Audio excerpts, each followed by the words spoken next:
I don't take right decisions, I take decisions and make them right. ऐसा कहना है एक great Indian businessman, Padma Bhushan, Padma Vibhushan Ratan Tata ji का। हर साल अपनी कंपनी के 60% प्रॉफिट को चैरिटी में और देश के विकास के लिए दान कर देते हैं। आज के इस वीडियो में हम उनकी जीवन गाथा को जानेंगे। पर दोस्तों, आगे बढ़ने से पहले आपने अगर हमारे चैनल को सब्सक्राइब नहीं किया है तो सब्सक्राइब जरूर कर देना। रतन टाटा का जन्म 28 दिसंबर 1937 में बॉम्बे में एक पारसी फैमिली में हुआ था।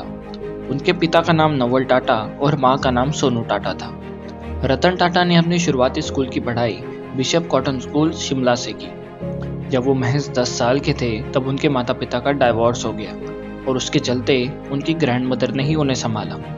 उसके बाद वो अपनी आर्किटेक्ट की पढ़ाई पूरी करने के लिए अमेरिका गए और वहाँ उन्होंने कॉर्नेल यूनिवर्सिटी में एडमिशन लिया और वहाँ जाकर उनके टाटा के नाम को भूलकर उन्होंने अपने ही दम पर अपनी पढ़ाई करने का फैसला किया। वहाँ वो होटल में बर्तन मांजने से लेकर और भी बहुत सारे काम करते थे। इससे हमें ये समझ में आता है कि उन्हें शुरू से ही अपने पैसों पर या अपने टाटा होने पर कोई गर्व नहीं था। और फिर 1959 में उन्होंने बैचलर्स इन आर्किटेक्ट की डिग्री भी हासिल करी।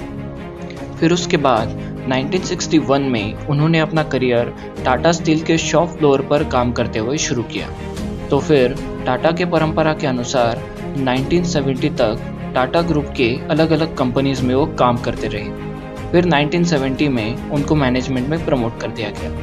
1971 में उनको नेल्को नाम की टाटा ग्रुप की एक टीवी और रेडियो बनाने वाली और लगातार लॉस में जाने वाली कंपनी को उनके हाथों में सौंपा गया। अगले 3 सालों में ही रतन टाटा ने उस कंपनी को एक अच्छी खासी ग्रोथ दे दी थी और उस कंपनी के शेयर्स को 2% से 20% तक का बढ़ा दिया था। यही सही, उनके अंदर की प्रतिभा साफ झलकने लगी थी। पर देश में आई आर्थिक मंदी के कारण उस कंपनी को बंद कर दिया गया।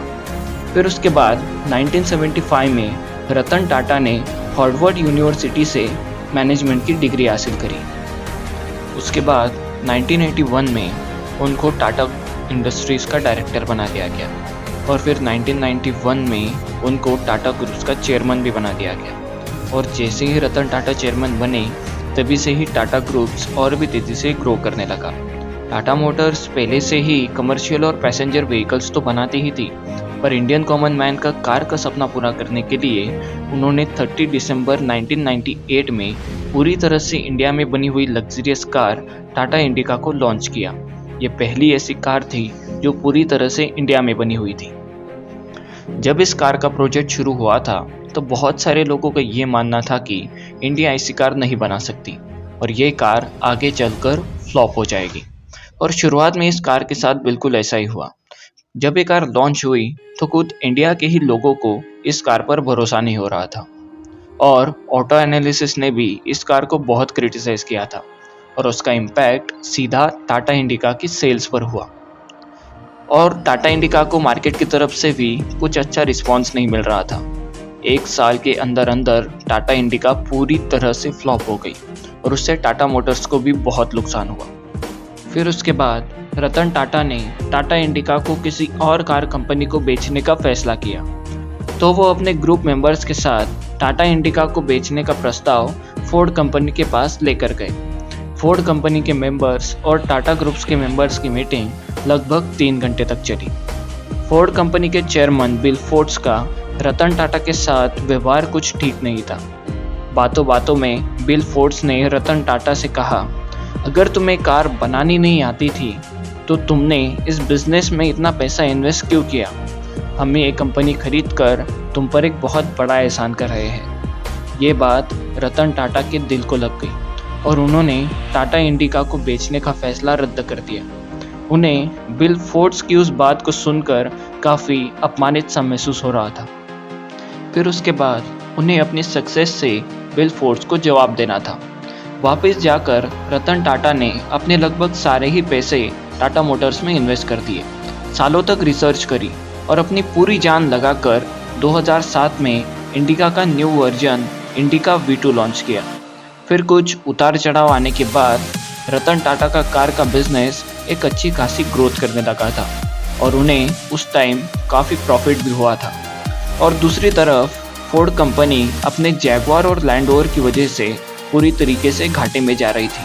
फिर 2008 में रतन टाटा ने उनकी लग्जरियस कार्स कंपनीज जैगवार और लैंड रोवर को खरीदने का प्रस्ताव रखा, जिसे बिल फोर्ड्स ने खुशी खुशी स्वीकार भी कर लिया और रतन टाटा ने जैगवार और लैंड रोवर ब्रांड को $2.3 बिलियन में खरीदा। जैगवार और लैंड रोवर की तरह उन्होंने कई सारी कंपनीज को खरीदा, जैसे कि टेटली जो चाय बनाती थी, डाइवो जो कमर्शियल व्हीकल्स बनाती थी और कोरस ग्रुप जो कि एक स्टील कंपनी थी और आदि। 2009 में स्कूटर पर घूमने वाले एक मिडिल क्लास फैमिली के लोगों का खुद का कार का सपना पूरा करने के लिए रतन टाटा ने 1 लाख रुपए में मिलने वाली कार टाटा नैनो लॉन्च करी।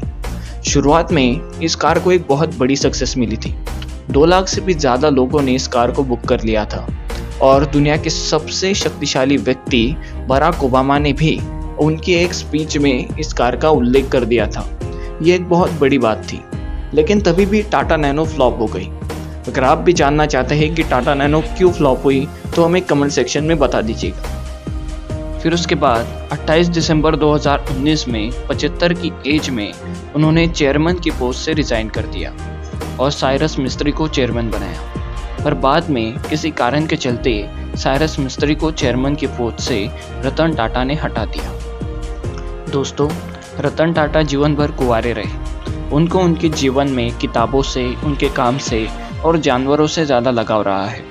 रतन टाटा ने उनके 21 साल के करियर में टाटा कंपनी का रेवेन्यू 40 गुना तक का बढ़ाया है और प्रॉफिट को 50 गुना तक का बढ़ाया। आज टाटा ग्रुप्स की 100 से भी ज़्यादा कंपनीज हैं जो 150 से भी ज़्यादा कंट्रीज़ में एग्जिस्ट करती है और उन कंपनीज में 7 लाख से भी ज़्यादा लोग काम करते हैं और उनकी सालाना आने वाली कमाई 60% से भी ज़्यादा वो दान कर देते हैं।